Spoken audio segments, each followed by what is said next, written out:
Dios les bendiga, tengan muy buen día a todos ustedes. Soy José Juan Farías Pulido de la Primera Iglesia Bautista de Santa Clara, Michoacán, y en esta tarde me gustaría compartir con usted un devocional interesante, breve, que espero y que sea de bendición para su vida. El título es Vivamos para su reino.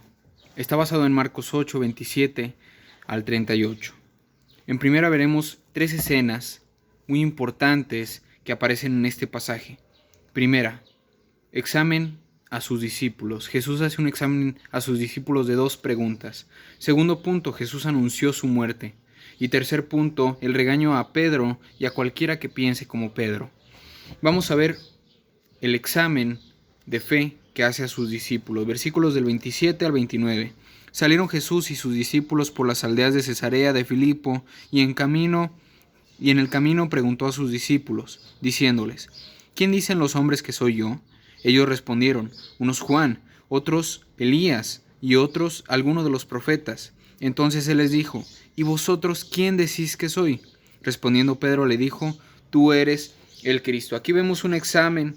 ¿Y qué fue lo que preguntó Jesús a sus discípulos? En el versículo 29 encontramos esta parte importante que hace Jesús con los discípulos. Para Jesús era muy importante saber lo que sus discípulos creían de él. Eran esas personas que lo acompañaban a todos lugares, en todo tiempo. Y claro que para Jesús era importante saberlo. Pero aquí podemos ver la respuesta de Pedro, que fue una revelación extraordinaria en el versículo 29. Tú eres el Cristo. Jesús vino a salvar a todo el mundo, pero solo experimentarán la salvación aquellos que lo reconozcan como su único y suficiente Salvador. Voy a dar algunos textos para que usted los pueda apuntar y que se dé cuenta de que Jesús es el único camino que nos puede llevar a su reino. Hechos 14:12, San Juan 14:6, San Juan 3:17 y San Juan 3:36. Existe un juicio en el que aún podemos arrepentirnos. Hay una historia de Pablo y Silas que caen en una cárcel y dice que hay un estruendo enorme, un terremoto, y dice que ellos ven que se abren las puertas de la cárcel.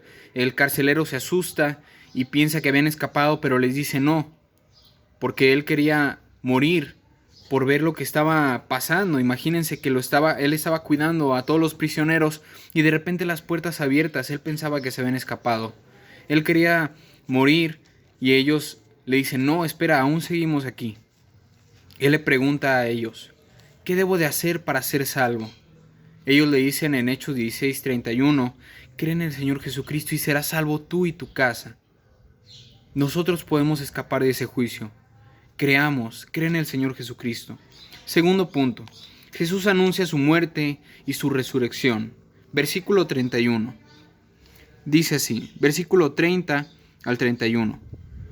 Pero él les mandó que no dijesen esto de él a ninguno, y comenzó a enseñarles que le era necesario al Hijo del Hombre padecer mucho y ser desechado por los ancianos, por los principales sacerdotes y por los escribas, y ser muerto y resucitar al tercer día. Aquí podemos ver que Jesús anuncia su muerte y Pedro trata de desanimarle. Pedro trata de que no pasara y de que Jesús no pensara en eso. Pero realmente, ¿qué es lo que pasó aquí? En el versículo 32 dice: esto le decía claramente. Entonces Pedro le tomó aparte y comenzó a reconvenirle. Probablemente Pedro lo quería como una persona, a él lo amaba a Jesús, y él realmente no quería que le pasara algo. Probablemente era de esa manera como se lo pudiera haber dicho, pero no vio más allá de cuál era el propósito que se tenía que cumplir. Pedro no vio más allá de lo que Jesucristo estaba diciendo. Dice: es necesario que el Hijo del Hombre parezca, que el Hijo de Dios. Es necesario. ¿Por qué? Porque había un propósito preciso para eso. Aquí podemos ver que cuando Jesús reprende a Pedro y a todos los que pensemos como Pedro, en el versículo 33 dice: pero él, volviéndose y mirando a los discípulos, reprendió a Pedro diciendo: quítate delante de mí, Satanás, porque no pones la mirada en las cosas de Dios, sino en la de los hombres. Aquí podemos ver el propósito. Jesús estaba queriendo cumplir un propósito, pero no era Pedro el que no quería que ese propósito se cumpliera. Probablemente sí, él quería que Jesús no le pasara nada, pero era el diablo, era Satanás el que no quería que se cumpliera ese propósito realmente.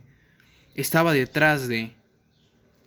Y hay veces que nosotros tenemos que actuar de manera diferente y no simplemente pensar con que este propósito, tenemos que conocer este propósito. Vayamos un poco más para adelante para que conozcamos realmente a qué es a lo que me refiero y a qué es a lo que se refiere la palabra de Dios. ¿Quién es Jesús para ti? ¿Qué parte o qué lugar toma Jesús en tu corazón? Un ejemplo, para los argentinos, el Che Guevara fue una persona, pues no sé, tal vez común y corriente, que viajó a Cuba.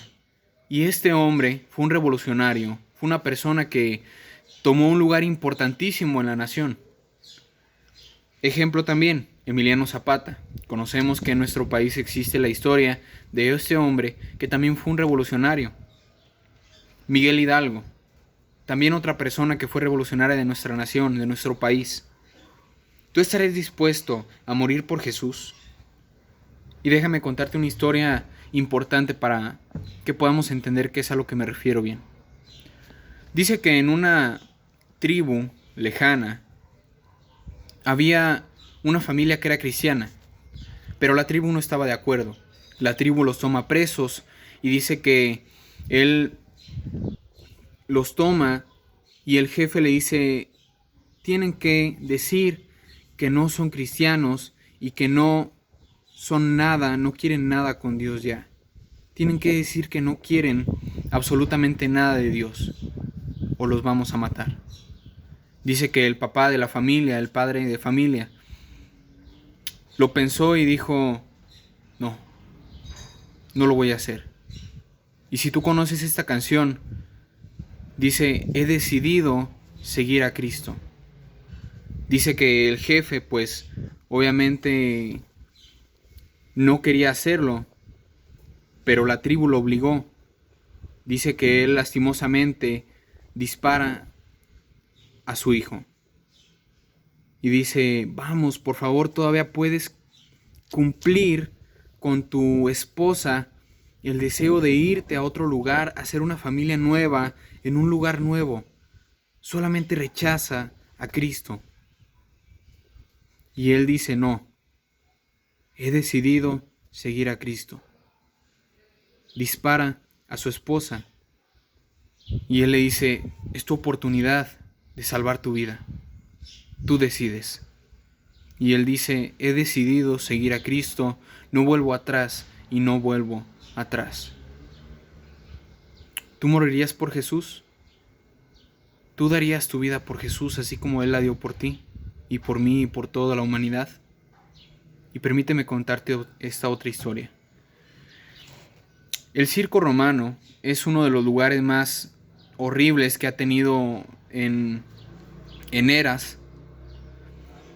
Ha sido un lugar donde se ha llegado a ver masacres porque sueltan a un león en una arena donde también sueltan a gente cristiana, gente que seguía a Jesús y le decían, niega tu fe, simplemente di que no quieres nada con Jesús, recházalo y te dejaremos libre.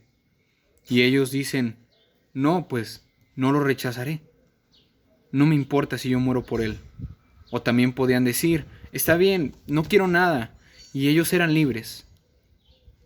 Te voy a hacer esta pregunta de nuevo. ¿Morirías por Jesús? ¿Darías tu vida por Él así como Él la dio por nosotros? Piénsalo muy bien, porque somos parte de un reino. Somos parte de un reino aquí en la tierra. Jesús en una ocasión llega aquí al mundo, a la tierra, y dice que ve una higuera, se acerca y ve que no hay fruto. Jesús maldice la higuera y la higuera se seca. Si nosotros no estamos dando fruto, entonces no somos parte del reino. Pero si estás dando fruto, entonces somos parte de su reino. Del versículo 34 al 38, para terminar, me gustaría que viéramos esta parte importante. Si tú realmente quieres ser parte del reino, escucha muy bien lo que voy a decir. Del versículo 34 al 38. Y llamando a la gente y a sus discípulos les dijo: si alguno quiere venir en pos de mí, niéguese a sí mismo y tome su cruz y sígame. Porque todo el que quiera salvar su vida la perderá, y todo el que pierda su vida por causa de mí y del evangelio la salvará. Porque ¿qué aprovechará el hombre si ganare todo el mundo y perdiere su alma? ¿O qué recompensa dará el hombre por su alma? Porque el que se avergonzare de mí y de mis palabras, en esa generación adúltera y pecadora, el Hijo del Hombre se avergonzará también de él cuando venga en la gloria de su Padre con los santos ángeles. Si tú realmente quieres ser parte de este reino, neguemos nuestra vida y démosle lugar a Jesús en nuestra vida. Que realmente Él sea el que siempre vaya primero delante de nosotros, dando una imagen de lo que es realmente un buen cristiano, de lo que realmente es Jesucristo en nuestra vida. Démosle a conocer al mundo lo que realmente somos por parte de Jesús y que Él también murió por ellos y que puede transformar sus vidas. Seamos ese medio para que ellos también conozcan. Y aprovechemos este tiempo, es el tiempo de la gracia. No tenemos que hacer ninguna manda o ningún reto, ningún trabajo para ser salvos. Así como le dijeron Pablo y Silas al carcelero de Filipos: cree en el Señor Jesucristo y serás salvo, tú y por medio de tu testimonio también tu casa. Compartamos del amor de Cristo. Y si tú también quieres ser parte del reino, niégate y cree en Jesús. Cree en el único Salvador que puede salvarte de este juicio eterno, de ese infierno. Y vayamos a alabarle juntos a su reino. Comparte ese video, espero y sea de bendición para tu vida y también para tu familia. Que Dios te bendiga.